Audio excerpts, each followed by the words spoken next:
നമസ്കാരം, മലയാളി വാർത്ത ഇൻസൈഡിലേക്ക് സ്വാഗതം. കഴിഞ്ഞ ദിവസം കേരള സർവകലാശാലയിൽ SFI പോലീസ് ഒത്തുകളിയായിരുന്നു. സമരക്കാരെ തടയാതെ VC-യുടെ ചേംബർ വരെ എത്തിച്ചത് പോലീസിന്റെ കളിയായിരുന്നു. ദേശീയ പണിമുടക്കൊന്ന് കഴിഞ്ഞോട്ടെ, VC-യെ കാണിച്ചു തരാമെന്ന് വെല്ലുവിളിച്ചിരുന്നു SFI. എന്നാൽ ഇന്ന് കേരള സർവകലാശാല യുദ്ധക്കളമാക്കി VC-യുടെ ചേംബർ പൊളിക്കാൻ ഇരച്ചെത്തിയ കുട്ടി സഖാക്കളെ പോലീസിന് തന്നെ തടയേണ്ടി വന്നു. വൈസ് ചാൻസലറിന്റെ ചേംബറിന്റെ 7 അയലത്തേക്ക് കടക്കാൻ കുട്ടി സഖാക്കൾക്ക് കഴിഞ്ഞില്ല. പോലീസിന്റെ പണിയെടുക്കണമെന്ന് VC കയറി പൊട്ടിച്ചതോടെ കാക്കിക്കൂട്ടർക്ക് SFIയെ തടയേണ്ടി വന്നത്. സമരക്കാരെ മുകളിലത്തെ നിലയിലേക്ക് പിടിച്ചു കയറ്റുന്ന പോലീസുകാരുടെ ദൃശ്യങ്ങൾ കഴിഞ്ഞ ദിവസം പുറത്തു വന്നതൊക്കെ വലിയ തിരിച്ചടി ഉണ്ടാക്കിയിരുന്നു. മാത്രമല്ല, യൂണിവേഴ്സിറ്റിയിൽ SFI നടത്തിയ സമരത്തിനെതിരെ വൈസ് ചാൻസലർ DGPക്ക് പരാതി നൽകിയിരുന്നു. സർവകലാശാല വളപ്പിനും മന്ദിരത്തിനും നാശനഷ്ടം ഉണ്ടായി എന്നും അക്രമികൾക്കെതിരെ കേസ് രജിസ്റ്റർ ചെയ്ത് ഉചിതമായ നടപടി സ്വീകരിക്കണമെന്നും പരാതി കൊടുത്തത്. വിഷയത്തിൽ ഗവർണറും കട്ടയ്ക്ക് വന്നതോടെ പോലീസിന് കുരുക്കായി. സമരക്കാരെ ഒതുക്കേണ്ട പണിയാണ് ഏമാന്മാർക്ക് ഇപ്പോൾ വന്നിരിക്കുന്നത്. ഇതോടെയാണ് SFIക്കാരെ പോലീസ് കയറി വളഞ്ഞത്.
സർവകലാശാലയ്ക്കകത്ത് SFI പ്രവർത്തകരും പുറത്ത് DYFI പ്രവർത്തകരുമാണ് പ്രതിഷേധവുമായി എത്തിയത്.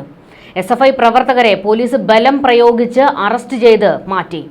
പുറത്ത് DYFI പ്രവർത്തകർ കുത്തിയിരുന്ന് പ്രതിഷേധിക്കുകയുമാണ് ചെയ്തത്.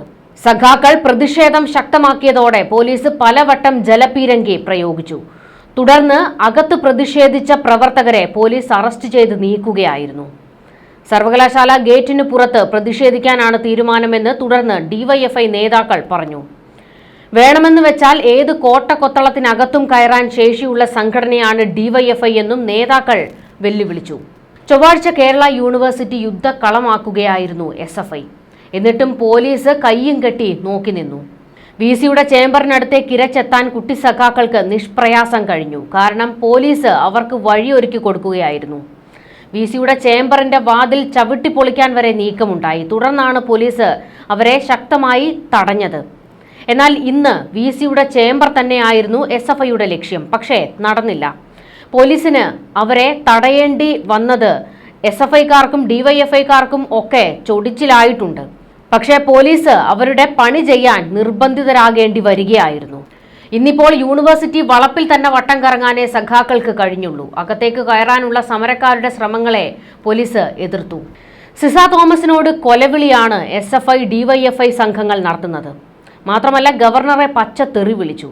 ആ തെമ്മാടിയെ റോഡിലിറങ്ങാൻ അനുവദിക്കില്ല എന്നും തല്ലും വെട്ടും കുത്തും എന്നൊക്കെയാണ് കൊലവിളികൾ. ആർലേക്കറെ SFI തെറി വിളിക്കുമ്പോൾ ചങ്ക് പിടയ്ക്കുന്നത് US-ലുള്ള മുഖ്യമന്ത്രിക്കാണ്.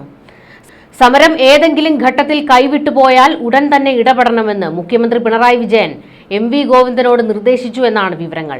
പോലീസിനോടും ശക്തമായ ഇടപെടൽ നടത്തണമെന്ന് ആഭ്യന്തരമന്ത്രി ഉത്തരവിട്ടിരിക്കുന്നത്. കഴിഞ്ഞ ദിവസങ്ങളിലെ പോലീസിന്റെ ഇടപെടൽ ആഭ്യന്തര വകുപ്പിന് തന്നെ നാണക്കേടുണ്ടാക്കുന്നതായിരുന്നു. SFIക്കാരുടെ മുന്നിൽ ഓച്ചാനിച്ചു നിൽക്കുന്ന പോലീസ്. യൂണിവേഴ്സിറ്റിയിൽ സംഘർഷം നടക്കുമ്പോൾ പോലീസിന്റെ ലാത്തി പിടിച്ചു വാങ്ങി പോലീസിനെ തന്നെ തല്ലിച്ചതച്ചു SFIക്കാർ. എന്നിട്ടും അവരെ തൊടരുത് എന്ന നിർദ്ദേശമാണ് മുകളിൽ നിന്നുള്ള ഏമാന്മാർ പോലീസിന് കൊടുത്തത്. അത്രത്തോളം തരം താണു കേരള പോലീസ്. വീണ ജോർജിന്റെ വീട്ടിലേക്ക് KSU കോൺഗ്രസ് സംഘങ്ങൾ നടത്തിയ പ്രതിഷേധത്തിൽ അവരെ വളഞ്ഞിട്ട് തല്ലിയ പോലീസ് കേരള യൂണിവേഴ്സിറ്റിയിൽ സഖാക്കൾക്ക് താരാട്ട് പാടുകയായിരുന്നു എന്ന ആക്ഷേപം ഉയർന്നിട്ടുണ്ട്. ഇതെല്ലാം ആഭ്യന്തര വകുപ്പിനെയും പുതിയ പോലീസ് മേധാവി റവാഡയെയും പ്രതിക്കൂട്ടിൽ നിർത്തി. കേരള സർവകലാശാല വിഷയത്തിൽ ഗവർണറാണ് കട്ടക്കിറങ്ങിയിരിക്കുന്നത്. സർവകലാശാലയുടെ അവസാന വാക്ക് ചാൻസലറായ ഗവർണറാണ്. പോലീസിനോട് പോലീസായി പെരുമാറണമെന്ന് രാജേന്ദ്ര വിശ്വനാഥ് ആർലേക്കർ ഉത്തരവിടുകയും ചെയ്തു. സിസ തോമസും ഒരു ഇഞ്ച് പിന്നോട്ടേക്കില്ലാതെ നിൽക്കുമ്പോൾ പ്രതിസന്ധിയിലായിരിക്കുന്നത് പോലീസാണ്.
സർക്കാരിന്റെ കണക്കുകൂട്ടലുകളെല്ലാം തെറ്റിക്കുകയാണ് കേരള യൂണിവേഴ്സിറ്റിയുടെ അധിക ചുമതലയുള്ള സിസ തോമസ്.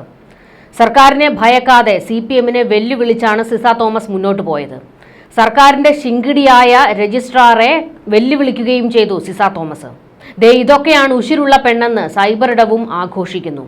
അക്ഷരാർത്ഥത്തിൽ സിസ തോമസിന് മുന്നിൽ ഇഴയുകയാണ് സഖാക്കൾ എല്ലാവരും.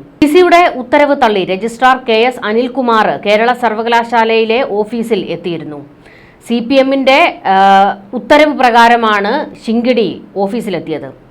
രജിസ്ട്രാർ അനിൽകുമാറിന്റെ സസ്പെൻഷൻ തുടരുകയാണെന്നും ഓഫീസിൽ കടക്കാൻ അനുവദിക്കരുതെന്നും VC ഡോക്ടർ മോഹൻ കുന്നുമ്മേൽ നിർദ്ദേശം നൽകിയിരുന്നുവെങ്കിലും അത് പാലിക്കാൻ സർവകലാശാല സുരക്ഷാ ഉദ്യോഗസ്ഥർ തയ്യാറായില്ല. രാവിലെ ക്യാമ്പസിലെത്തിയ രജിസ്ട്രാർ യാതൊരു തടസ്സവും കൂടാതെ ഓഫീസിൽ പ്രവേശിക്കുകയായിരുന്നു. നിയമം നിയമത്തിന്റെ വഴിക്ക് പോകുമെന്നും അനിൽകുമാർ പ്രതികരിച്ചു. ഈ സമയത്താണ് പ്രവർത്തകർ പ്രതിഷേധവുമായി യൂണിവേഴ്സിറ്റിക്കുള്ളിൽ ഇരച്ചെത്തിയത്. കെട്ടിടത്തിനുള്ളിലേക്ക് കടക്കാൻ ശ്രമിച്ച പ്രവർത്തകരെ പോലീസ് ബലം പ്രയോഗിച്ച് അറസ്റ്റ് ചെയ്ത് നീക്കുകയായിരുന്നു. ബാരിക്കേഡ് ഉപയോഗിച്ച് അടച്ചിരുന്ന ഗേറ്റ് തകർത്ത് പ്രവർത്തകർ ഉള്ളിലേക്ക് കടക്കാൻ ശ്രമിച്ചതോടെ പോലീസിന് ജലപീരങ്കി പ്രയോഗിക്കേണ്ടി വന്നത്. പിന്നാലെ അക്രമാസക്തരായ പ്രവർത്തകർ പോലീസിനെയും പോലീസ് വാഹനങ്ങളെയും ആക്രമിക്കുകയും ചെയ്തു. അതേസമയം താൽക്കാലിക രജിസ്ട്രാറുടെ ചുമതലയേൽക്കാൻ VC നിയോഗിച്ച മിനി കാപ്പൻ ഇതുവരെയും ചുമതല ഏറ്റെടുത്തിട്ടില്ല. മിനിയും യൂണിവേഴ്സിറ്റിക്കുള്ളിൽ തന്നെയാണ് ഉള്ളത്. ഇവർ ഇന്ന് തന്നെ ചുമതല ഏറ്റെടുക്കുമോ എന്ന കാര്യത്തിൽ വ്യക്തതയില്ല. മിനി കാപ്പന് രജിസ്ട്രാർ ചുമതല നൽകിക്കൊണ്ട് VC മോഹൻ കുന്നുമേൽ ഉത്തരവിറക്കിയിരുന്നു. അവധി ചോദിച്ച രജിസ്ട്രാർ അനിൽകുമാറിനോട് സസ്പെൻഷനിലായ രജിസ്ട്രാർക്ക് എന്തിനാണ് അവധി എന്നായിരുന്നു VC മോഹൻ കുന്നുമേലിന്റെ ചോദ്യം. തന്റെ സസ്പെൻഷൻ സിൻഡിക്കേറ്റ് റദ്ദാക്കിയെന്നായിരുന്നു രജിസ്ട്രാറുടെ മറുപടി. ജൂലൈ 9 മുതലാണ് രജിസ്ട്രാർ അവധിക്ക് അപേക്ഷിച്ചത്. തന്റെ ചുമതല പരീക്ഷാ കൺട്രോളർക്ക് നൽകണമെന്നും അദ്ദേഹം ആവശ്യപ്പെട്ടിരുന്നു. സസ്പെൻഷനിലിരിക്കുമ്പോൾ അവധി അപേക്ഷയ്ക്ക് എന്ത് പ്രസക്തി എന്ന ചോദ്യമാണ് തിരികെ മോഹൻ കുന്നുമലും ചോദിച്ചിരിക്കുന്നത്. കേരള സർവകലാശാല മൊത്തത്തിൽ സ്തംഭിച്ചിരിക്കുകയാണ് എന്ന് വേണം പറയാൻ. കാരണം ഫയൽ നീക്കങ്ങൾ ഒന്നും തന്നെ നടക്കുന്നില്ല. ഫയലുകൾ കെട്ടിക്കിടക്കുന്ന ഒരവസ്ഥയും അവിടെയുണ്ട്. പാർട്ടിയും സർക്കാരും ഗവർണർ നിയോഗിച്ച VCമാർക്കെതിരെയും നിൽക്കുകയാണ്. കേരളയിൽ ഒരു രക്തസാക്ഷിയെയാണ് CPM ലക്ഷ്യം വയ്ക്കുന്നത്. എങ്കിൽ വരാനിരിക്കുന്ന തെരഞ്ഞെടുപ്പിൽ അതുയർത്തി വോട്ട് പിടിക്കും. അഭിമന്യുവിനെ കിട്ടിയ പോലെ ഒരെണ്ണത്തിനെയും കൂടി കിട്ടിയാൽ അത് മുതൽക്കൂട്ടായാണ് CPM കാണുന്നതെന്ന് ആരോപണം ഉയരുന്നു. യൂണിവേഴ്സിറ്റിയിൽ കൊല്ലാനും ചാകാനും കൊടി പിടിച്ചിറങ്ങിയിരിക്കുന്നവന്മാർക്ക് പാർട്ടിയുടെ തിട്ടൂരത്തെക്കുറിച്ച് വല്ല ബോധവും ഉണ്ടോ എന്ന ചോദ്യമാണ് ഉയരുന്നത്. പണ്ട് കൂത്തുപറമ്പിൽ 5 രക്തസാക്ഷികളെ കിട്ടി. എന്നിട്ടെന്തായി? അന്ന് സ്വാശ്രയ കോളേജിനെതിരെ സമരം ചെയ്തവർ ഇന്ന് സ്വാശ്രയ കോളേജിന് വേണ്ടി വാദിക്കുന്നു. സ്വാശ്രയ കോളേജിനെതിരെ CPMന്റെ നേതൃത്വത്തിൽ കേരളം കത്തുന്ന സമരം നടന്നപ്പോൾ സ്വന്തം മകളെ കോയമ്പത്തൂരിലെ സ്വാശ്രയ കോളേജിൽ കൊണ്ടുപോയി ചേർത്ത മുതലാണ് പിണറായി വിജയൻ. ഇപ്പോഴും യൂണിവേഴ്സിറ്റിയിൽ തല്ലാനും കൊല്ലാനും ഏതെങ്കിലും നേതാക്കളുടെ മക്കളുണ്ടോ? ഇല്ല. എല്ലാം സാധാരണക്കാരുടെ മക്കളാണ്. കേരളയിൽ ഒരു രക്തസാക്ഷിയെ കിട്ടാൻ CPM ഉറക്കമളയ്ക്കുകയാണെന്നും ആക്ഷേപം ഉയരുന്നു. ന്യൂസ് ഡെസ്ക് മലയാളി വാർത്ത ഇൻസൈഡ്.